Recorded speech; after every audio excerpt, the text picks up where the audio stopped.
Am 20. Januar 1942 trafen sich wohl hier in diesem Raum 15 hochrangige Vertreter des NS-Regimes. Sie beratschlagten über den Judenmord. Diese Besprechung mit anschließendem Frühstück, wie es in der Einladung hieß, ging als Wannsee-Konferenz in die Geschichtsbücher ein. Das Protokoll überlieferte sich fast zufällig. Auf den ersten Seiten listet es die Teilnehmer. Abgesehen von Reinhard Heydrich, der zur Konferenz eingeladen hatte, und vielleicht auch Adolf Eichmann, sind die meisten Namen der Teilnehmer heute nicht mehr sehr bekannt. Und sie waren es auch nicht zu jener Zeit. Denn es trafen sich nicht die Minister zu dieser Besprechung, sondern eher die zweite Ebene des NS-Regimes. Adolf Hitler wäre bei einer solchen Besprechung eher fehl am Platz gewesen. Er verbrachte den 20. Januar 1942 in Rastenburg, seinem militärischen Hauptquartier in Ostpreußen. Schließlich ging es bei dieser Besprechung nicht um eine Entscheidung. Das, was das Protokoll später die Endlösung nennen sollte, war längst Tatbestand. Es waren schon mehr als 1 Million Jüdinnen und Juden ermordet worden. Und bei diesem Mord hatten sich eine Fülle von Problemen ergeben, die Reinhard Heydrich, der zum Koordinator des Massenmordes ernannt worden war, gern mit wichtigen Vertretern der Ministerien der Besatzungsverwaltung besprechen wollte. Einige Eingeladene hatten ihre Teilnahme abgesagt. So zum Beispiel Leopold Gutterer. Er war Staatssekretär des Reichsministeriums für Volksaufklärung und Propaganda. Als Grund nannte er Terminüberschneidungen. 14 Teilnehmer sind der Einladung jedoch gefolgt. Sie waren Staatssekretäre, Ministerialbeamte, hochrangige Vertreter der SS, der Besatzungsverwaltung und der NSDAP. Trotz ihrer sehr hohen Dienstränge waren sie verhältnismäßig jung. Im Durchschnitt hatten sie gerade einmal das Alter von 42 Jahren. Ingeborg Werlemann war die einzige Frau, die bei dieser Besprechung anwesend war.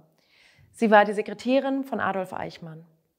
Mit Ausnahme von Martin Luther und Wilhelm Stuckart kamen die Teilnehmenden eher aus bürgerlichen Elternhäusern. Sie waren Söhne von Bauingenieuren, von Landwirten, von Bäckern. Einer, Friedrich Wilhelm Kritzinger, war sogar der Sohn eines Pfarrers. 10 der 15 Teilnehmer hatten studiert. 8 von ihnen hatten einen Doktortitel. 7 der Teilnehmenden hatten im Ersten Weltkrieg gekämpft. Sie waren ihrem eigenen Selbstverständnis nach in Stahlgewittern gehärtet. 8 Teilnehmende waren Kriegsjugendgeneration. Das ist etwas, was Michael Wild, der Historiker, als die Generation des Unbedingten beschrieben hat. Sie waren angetreten, um den Krieg, den ihre Väter verloren hatten, zu gewinnen mit radikalsten Mitteln. Einige von ihnen waren sogenannte alte Kämpfer.